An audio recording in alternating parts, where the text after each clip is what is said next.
رسول اللہ صلی اللہ علیہ وآلہ وسلم نے فرمایا، اللہ تعالیٰ سے جو مخلص ہے نا، اللہ اس کو اپنی عرش کے سائے میں جگہ دے گا۔ جس نے تنہائی میں اللہ تعالیٰ کی عبادت کی اور ایسی عبادت کی کہ اس کی آنکھوں سے آنسو جاری ہو گئے، جو تنہائی میں اللہ تعالیٰ کی عبادت کرتا ہے، خود کو شر شیطان سے محفوظ رکھتا ہے اور اللہ کے لیے روتا ہے اس کی عبادت میں، وہ اللہ تعالیٰ کے بہت کلوز ہوتا ہے۔ اللہ اس کو اپنے عرش کے سائے میں جگہ دے گا۔ اور اگر 7 سمندر کا پانی بھی دوزخ کی آگ میں ڈال دیا جائے نا، تو دوزخ کی آگ ذرا سی بھی کم نہیں ہوگی۔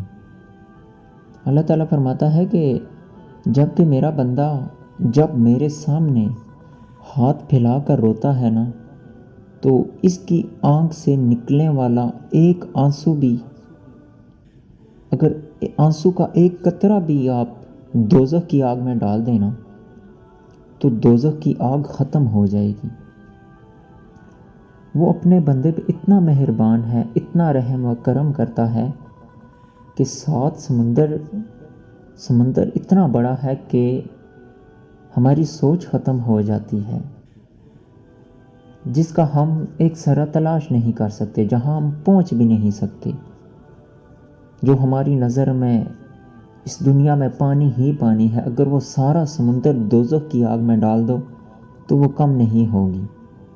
اور آنسو ایک کیا چیز ہے کہ ایک قطرہ بھی نہیں ہوتا، اور اللہ اتنا اپنے بندے سے پیار کرتا ہے کہ اس کا ایک قطرہ بھی اگر دوزخ کی آگ میں ڈال دو نا تو وہ آگ بجھ جائے گی۔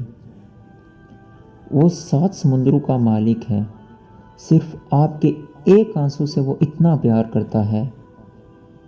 اس لیے ہمیشہ اللہ سے دعا کریں، کیونکہ وہ ناممکن کو ممکن بناتا ہے۔ وہی ہے جو آپ کی زندگی کو راہ راست پہ لاتا ہے، وہی ہے جو آپ پہ رحم کرتا ہے۔ انسان پہ کبھی بھروسہ نہیں کرنا چاہیے۔ جب ساری دنیا آپ سے منہ پھیر لیتی ہے نا، تو وہی ذات ہے جو صرف آپ کے ساتھ ہوتی ہے۔ جب باقی سب آپ کو چھوڑ دیتے نا، تو وہ آپ کو کبھی نہیں چھوڑتا۔ اسی سے مانگا کریں، وہی دیتا ہے ہر مشکل میں۔